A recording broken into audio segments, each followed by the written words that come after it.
Hey, what's up? It's Ken over here at Stark Tower, here bringing you the latest in comic book and video game news. Just want to jump right into things. Ever since San Diego Comic-Con, I've been really excited to see if we get any news on RoboCop. And we finally got a little bit in the form of a trailer. Let's check it out.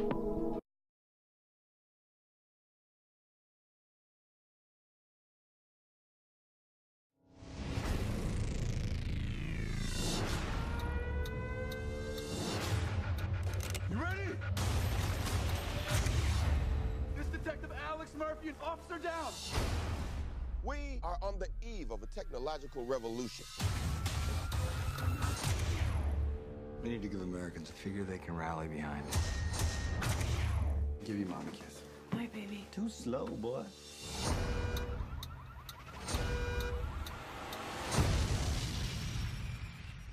We're gonna put a man inside a machine. He suffered fourth-degree burns over 80% of his body. If he survives, he'll be paralyzed from the waist down, confined to a wheelchair.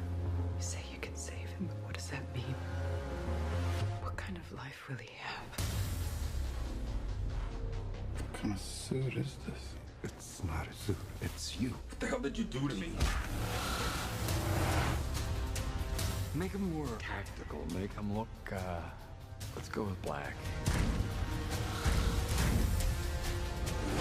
When the machine fights, the system releases signals into Alex's brain, making him think he's in control.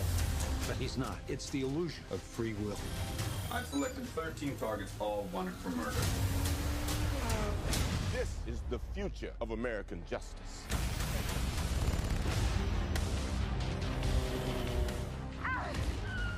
You need to speak to your son.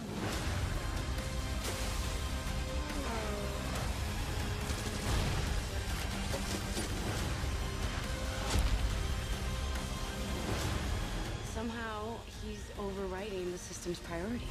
The human element will always be present. Compassion, fear, instinct, they will always interfere with the system.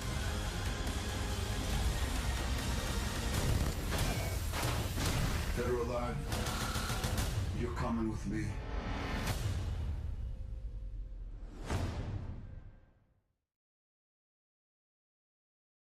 Okay, all I gotta say is Joel Kinnaman, Gary Oldman, Sam Jack, and Michael Keaton. What more can I say? We've got a no-name actor surrounded by masters of the craft. This is like the best case scenario. For me, I'm not really too much of a fan of getting well-known actors to play lead parts in these types of movies, so I'm really happy to see a fresh face. On top of that, I love the way the new suit looks. I love the fact that they are addressing the changing color of the suit. I love things like that. I love the fact that they're keeping fairly close to the source material. You know, he gets into it, his partner gets injured. It looks like they're trying to cover things up, so they, you know, car bomb him. Boom, now he's the RoboCop. So I dig that. You know, we're getting our same usual battle of free will, man versus machine type of story here. So it's really exciting, and we have a lot to look forward to. Moving along past that, I want to talk a little bit briefly on Batfleck. We got Ben Affleck as Batman. Everyone is in an uproar about this freaking topic, and you know what I gotta say? I'm not too happy either, but we should have faith. Why? Why should we have faith? There are recent talks. There are recent interviews with Jennifer Garner, Hugh Jackman, and Josh Brolin, who is also down for the part. And they have the utmost confidence in Ben Affleck right now. Now, on top of that, that may not mean anything to you, right? But Jennifer Garner is his wife. They sit down, they look at these scripts together, and they decide if they're ready for it. Now, Ben Affleck looked at this script and said, Batman. I fucked up on Daredevil. Everyone's still thinking about this, and they're giving me a chance to play Batman. Am I gonna mess it up? I don't think so. I think he's gonna bring his A game to this because people are still not letting him let go of Daredevil, and Batman is a way more popular superhero. So if he messes this up, I think his career is gonna be really hurt from this. So I think that he knows what he's doing. Now here's my biggest fear. Here's the real fear that I have. I hear that there are rumors that Matt Damon got approached to be Aquaman, and or Martian Manhunter. Now these are of course just rumors, but I also hear that Ben Affleck is signed on for 2 movies, count them, 2 movies. Now there's no way there's going to be Superman Batman 2, and I hear there's a Justice League movie coming. Now we could get Ben Affleck and Matt Damon in a Justice League movie. Why, DC? Why? Anyway, if you're as outraged as I am at this news, then definitely leave a comment below, and I'll talk about it in depth. If you want to hear any more about Batfleck, check out my friends over at the Total Geek podcast, and you'll be able to hear a lot more about the story. All right, let's talk about a couple of events that have been going on. Just now, we've just had Dragon Con that just finished. The lovely Yaya Han was there. We had a lot of different superstars handling business, as well as the fact that the lovely Yaya Han just put out a video entitled, what is it called? She just put out a video entitled "Cosplay Equals Practicing Your Google Foo." So, you know, it's definitely a good place to start if you're trying to jump into cosplay. I myself am trying to jump in desperately, and hopefully we'll see more on that. Now, what really has me tingling is Comic-Con New York. It's coming up right now. We've got a grip of guests that's coming out. We've got Stan Lee, Sylvester Stallone, Hit Girl, who I absolutely love. I want to do things to her if she was only older. Just kidding. In any case, you know, we got the likes of these people coming out, and I'm sure we're gonna get a lot more video game and comic book news. So that I'm definitely looking really forward to, and you guys will be able to see a video cast of me talking about what goes down over there. All right, guys, where do we go from here? Comic-Con. All right, I want to talk a little bit about my 3 most anticipated Marvel movies that are coming out. Let's start with Thor: The Dark World. It's looking really good. I've got a lot to say about this, but I think that we should take a second and check out the trailer first just to see where they're at.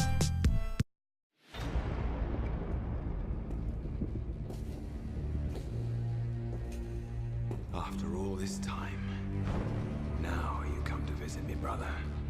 Why? To mock? I need your help. But I wish I could trust you. If you did, you'd be the fool I always took you for.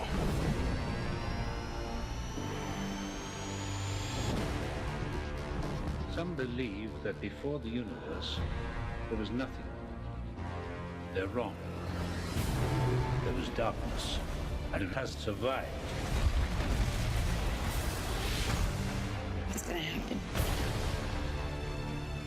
I gave you my word. I would return for you.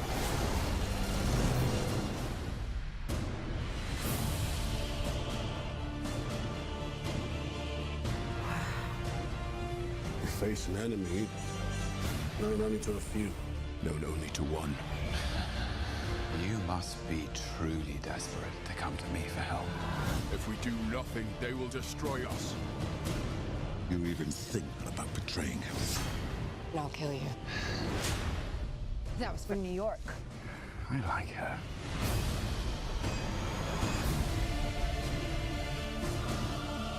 Thor, your bravery will not ease your pain. Your family, your world will be extinguished. We're running out of time. The very fabric of reality will be torn apart. I'll find a way to save us all.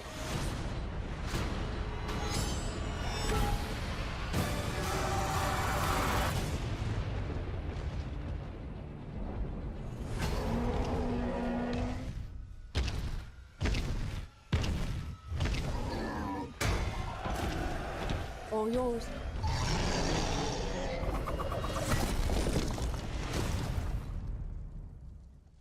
Anyone else? All right, now that you've seen that, I have to say something to start things off. I'm a big aesthetics guy when it comes to these comic book movies, and I love Malekith. Malekith is my guy. He's not my guy, but he's one of my guys, right? And I see this and I think he looks cool how he looks in the movie, but that's not how he looks in the comic books. And I think that they could have done something to keep him a little bit closer to the comic books, but once again, that's just me being a stickler for aesthetics. Okay, so aside from that, I can get over Malekith, but I do, miss the long flowing white hair, you know what I mean, and the blue skin. Like, that's just what it is for me. But whatever, moving along. I think that even despite that, it'll be a really, really good movie. There was recently an interview with Chris Hemsworth, and he disclosed quite a bit about the movie that makes me really excited. He said that they're going to further there's going to be a lot more character development between Thor and Loki. We're going to get a lot more of that, love-hate relationship that they seem to have. There's going to be a lot more respect between the relationship of Thor and Odin. So that makes me really, really excited as well. Now, the thing that makes me the most excited is that it's not going to be like Avengers in that funny, comedy driven story. We're going to get something a lot more serious. We're going to get something that is a real, story. That being said, Marvel also stated that, all these movies coming out are going to be standalone things. They're not going to have to do with Avengers or the big story or anything like that. Save for little things in the movie. So we're not going to see, anything about Ultron or anything about Thanos in the Thor movie. So that's kind of lame. And even further lame, they said that we're definitely not getting any cameos. So that's not good either. However, one thing we are getting is a lot more realms. Now, the first Thor movie, if you've seen it, it was Midgard and Asgard. It was just Earth and Asgard. That was it. Now we're gonna get Jotunheim. We're gonna get Jotunheim. We're gonna get these different places, these different realms that we haven't seen, which is, furthers the cosmic era thought that the movie seems to be going in. And I'm really, really happy about that. And that then brings me on to my second favorite Marvel movie that's about to come out, which is Guardians of the Galaxy. Now, in order to talk about Guardians of the Galaxy, I have to start somewhere because a lot of people don't even know who they are or who's part of the team. So I'm gonna start with who's on this team and who's acting the parts. First, we've got Drax the Destroyer being played by Dave Bautista, the wrestler. I have so much, to say about that. Like, what another wrestler wants to jump into showbiz. I get it, he's brolic. There's mad brolic people in Hollywood that can actually act. Like, why are we doing that? I get it. Drax doesn't have to act. That's dumb. I don't want to hear that.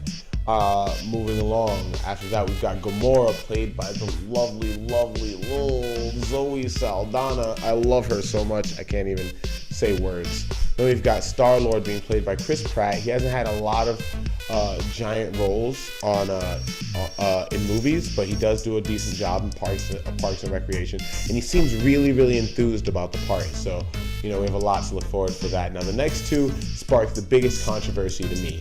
We have Groot being motion captured by Vin Diesel. I have to say that way because Groot says, "I am Groot." Those are his lines. Why do we need Vin Diesel over here saying "I am Groot"? Is he going to be saying "I am Groot"? Or is he just literally there for motion capture because Groot is a tree? Why is he here? I don't know. That's news for another time, I guess.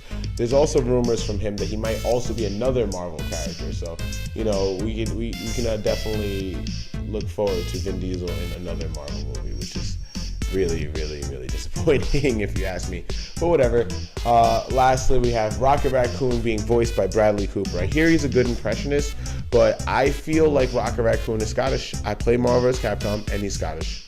That's how I feel. Period.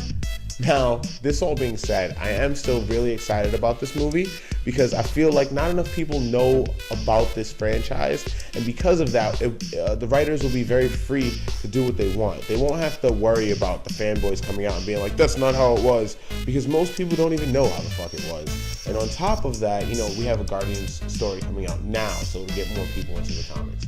So that makes me really happy. Lastly, the thing that really makes me happy is the fact that all of these people are related to Thanos. These are Thanos people, you know what I mean? This is cosmic era people.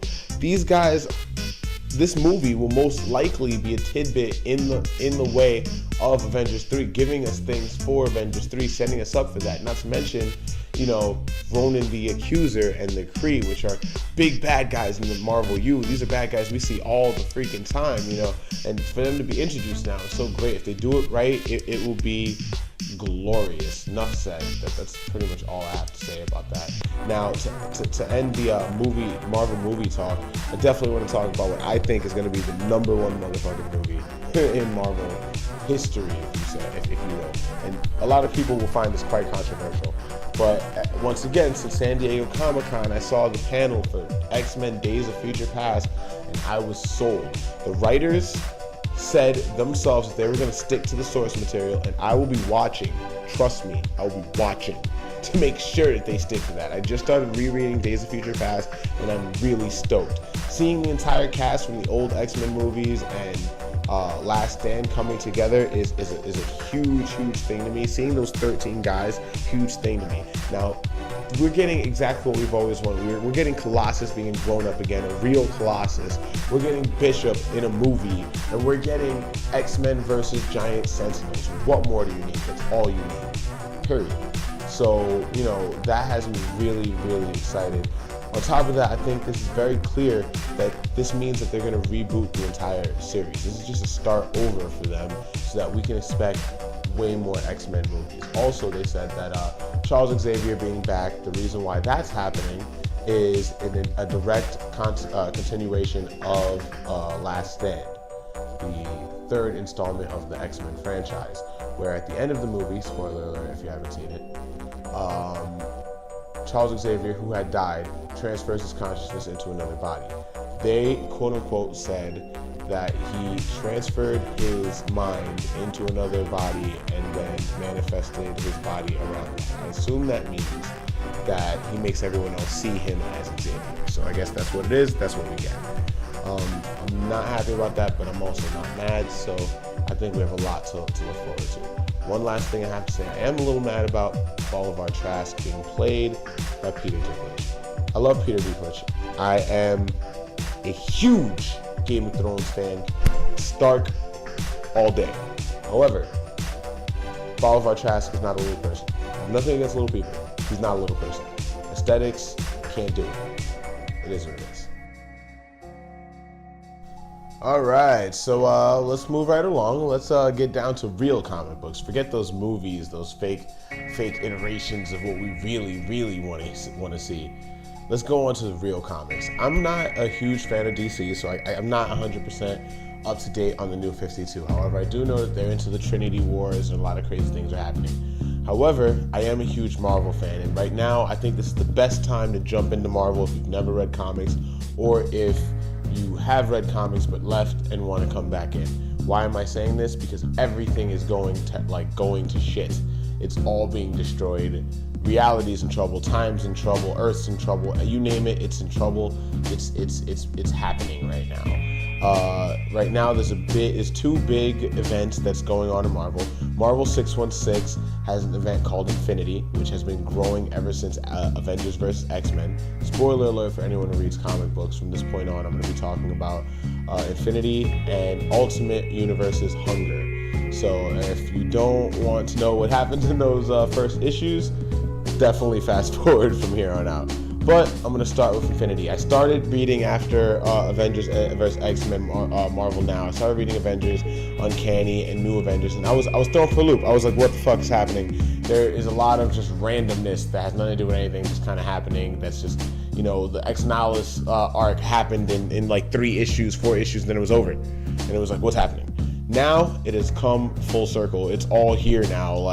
The builders, the people that, X-Nihilus is basically people, the children of Captain Universe are, on their way to Earth to fuck us. Like, they're destroying things in their wake, on their way. And, the Kree, the Skrull, the Shi'ar Empire, everyone is banding together to try to fuck these guys up, because if they make it to Earth, we're gonna die. And if they get past, their forces, their empires are gonna die, because they're trying to destroy all life, all of what there is, so that they can rebuild. And I think that's crazy and awesome, all at the same time. I just cannot not wait.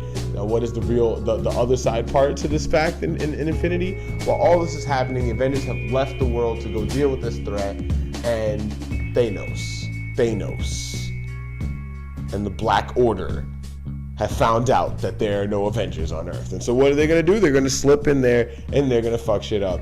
That is exactly what's going to happen, and it is glorious. I cannot wait for issue 2 and to read the rest of this run, because it is proving to be glorious. It is proving to be, you know, everything. Like, I can't see what's going to happen after this. What's going to happen with Ex Nihilus, Abyss, and you know, the Starbrand. Where are these characters going to go? Are they just going to die? Are they going to disappear? Like, you know, at the same time, is that going to be the new standard? Are all the superheroes now going to be stupid powered? Is that what it's going to be called? Forget super powered. They're stupid powered. I don't know, but I am really excited to see where this goes, because it is proving really great. Jonathan Hickman is a fucking genius. That's all I gotta say. Moving on to Hunger Ultimate Comics. In case you have no idea what Hunger is, in the Ultimate in the Ultimate Universe, they have a Galactus as well. It's a hive mind of ships that consume. Now, in Hunger, due to the time stream and reality being fucked up in 616, 616's Galactus rips reality and winds up walking into Ultimate Universe and fusing with their Galactus. Tell me that's not fucking crazy. I already read issue 2, which I'll go in further depth next week on, but what I'll say is this: the fusion of Galactus runs across Silver Surfer and Rick Jones Surfer, if you will. And in their attempt to escape, they wind up leading him directly to Earth. So Earth is about to be eaten alive by Galactus in Ultimate Universe. There's also rumors that the Ultimate Universe might end completely, and Morales, aka Spider-Man, might get pushed over to 616. So that's a possibility, and a very interesting possibility at that, considering that Spider-Man is now invaded by Dr. Rock, and there is no Spider-Man because Peter Parker is dead. In case you didn't know. And that's pretty much it for what's going on right now in Marvel Comics and the big news on that. There will be further stuff next week, and I hope you guys definitely want to check it out. And after this, I want you to check out the pickup list for the upcoming week. So these are the comics that you should check out. Definitely pick up, because it's the new stuff. It's what's out.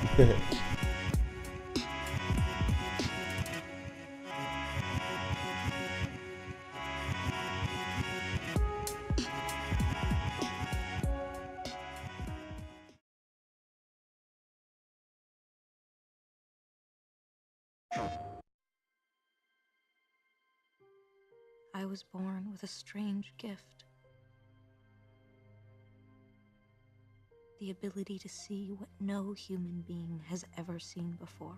So it's about this girl named Jodie, and from the moment she's born, she experiences this gift she has, this entity that surrounds her, something that she can communicate with, and that no one else, can understand. So, this thing is your friend, and he's connected to you with some kind of cord.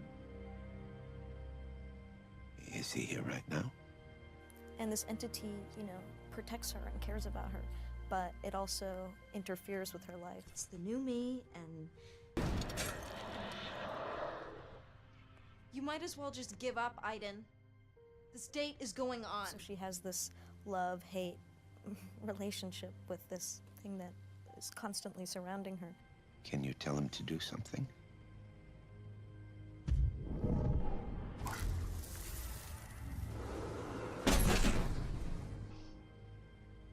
You tell him what to do, and it happens. I don't tell Aiden what to do. No one does. He's like a lion in a cage. We're tied together. He can't go away. I start out as basically a researcher, and I start working with this little girl, and we have parallel tracks because she turns out to be a very gifted little girl. The story itself is very, the concept is huge, and there's, incredible action. I mean, incredible action sequences and locations all over the world, but there's also this beautiful drama within it, you know, and how she relates to herself and Aiden and other people in the world, and the journey she's going on to kind of break through what's been holding her back to just be herself and be in control of her own life. I do everything you ask of me all week, and I never get to have any fun! For the 100th time, you're not like everyone else, and there are rules. Well, I didn't ask to be different. I just want to go out and have friends and be like other girls my age. You'll never be like them. You need to get used to that. Not only am I a surrogate father, but I start to see how I can use her for my particular agenda. So it's a complicated relationship they have, and it develops over a long period of time. It's weird because I think like anyone can relate to that. Anyone can relate to getting rid of our own kind of personal demons to live and be truly present and free, you know.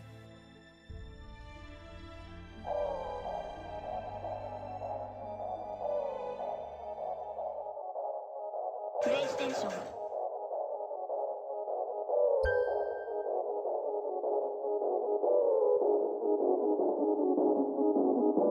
All right, now on to the video game section of the show. I want to start by previewing one of my most anticipated games of the year. I think when this comes out, it's going to blow minds. That's Beyond Two Souls, you know, with the lovely Ellen Page. She was in The Last of Us, right? Just kidding.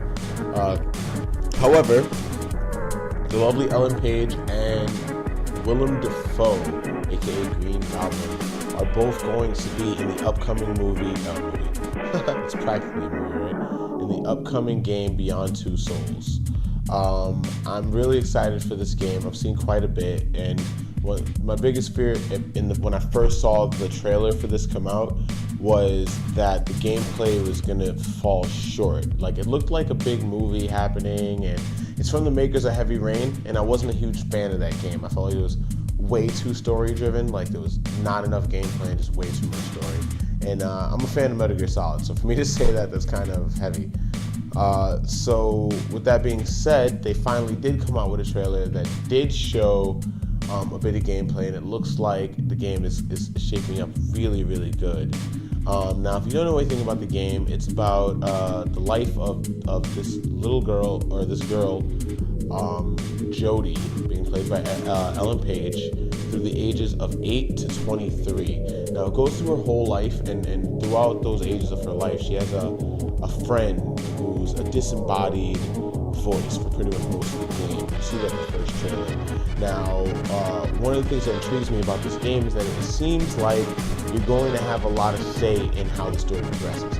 What you do, they're saying that what you do is going to directly affect the story, and it's going to be smoother than any other game.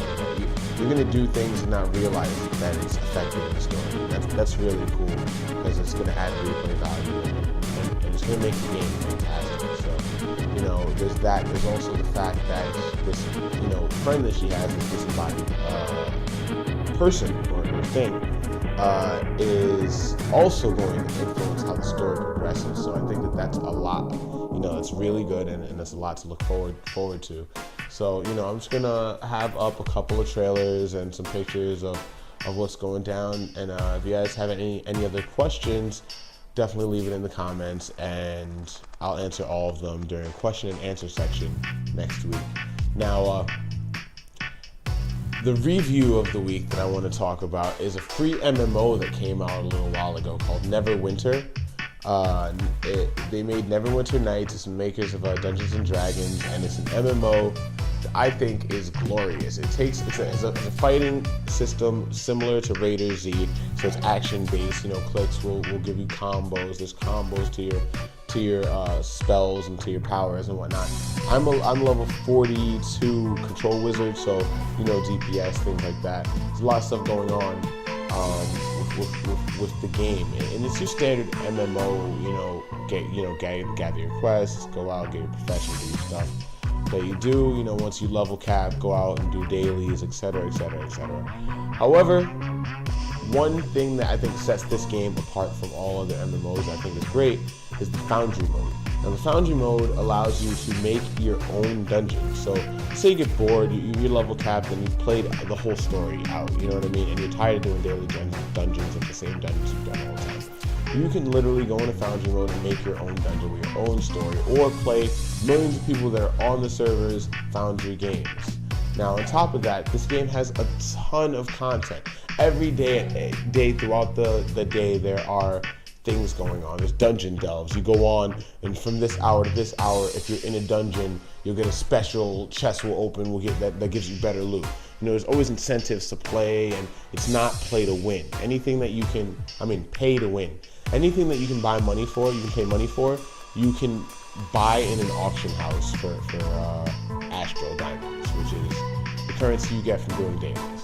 So once you're at level cap, you know, and you're doing dailies all the time, you'll have the money for pretty much anything in the game. So that makes me really excited. I think a lot more people need to get up on it and rock. It's a really good MMO. I know everyone's on Final Fantasy 15, and I know everyone's waiting for Elder Scrolls Online, which I am too.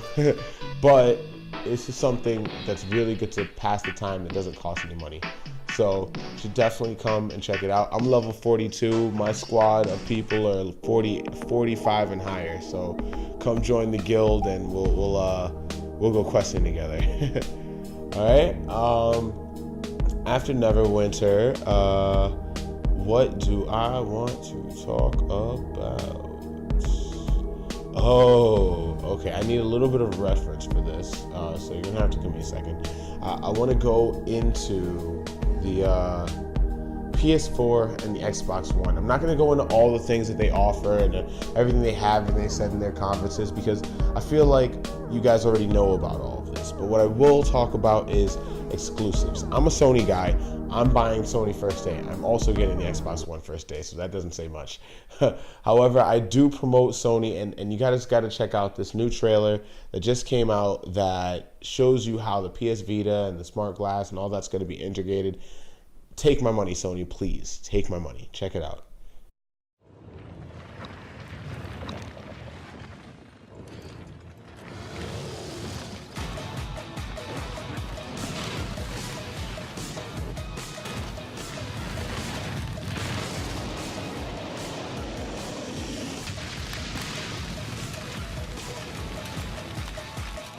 You got yourself a brand new addiction. You like to shake it till the walls fall down. On the floor glowing like an apparition, stomping and screaming to the brand new sound. Don't it bring you to your knees? And you just do what you needed tonight. Party like shine, when red. Get up and go, get up and go, get up.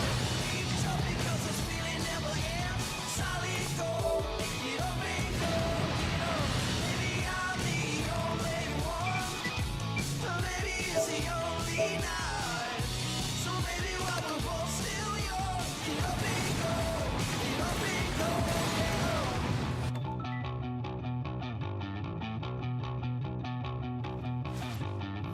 Nothing matters as the music hits your feet. All the worry gets lost in the crowd.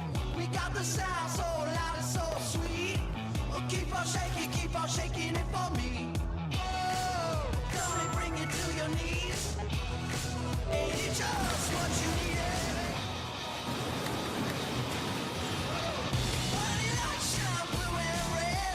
Get up and go, get up and go, get up. Keep jumping 'cause this feeling never ends. Solid gold, get up and go, get up. Maybe I'm the only one, maybe it's the only night.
Now that being shown, you know, you guys already know what Xbox is offering, you know, now that they fixed all their policies.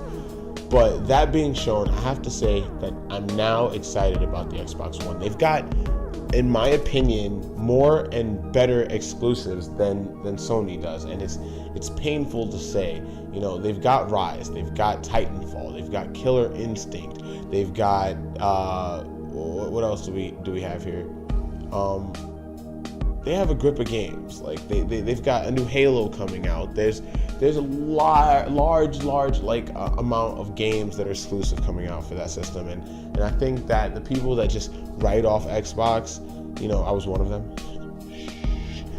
The people that just write off Xbox are gonna miss out on some awesome games.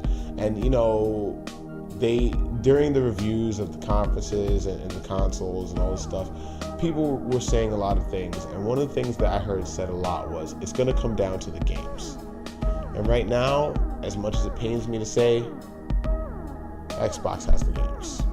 So I know that's a really controversial way to end it, but that's where I'm going to leave you guys tonight. And thanks for stopping by. This is my first video podcast, and plans to be the first of many. And so if you guys have any suggestions or thoughts or questions you want answered or topics you guys want dealt with, leave a comment below or hit me up on my Facebook, and I'll definitely put it in the next episode.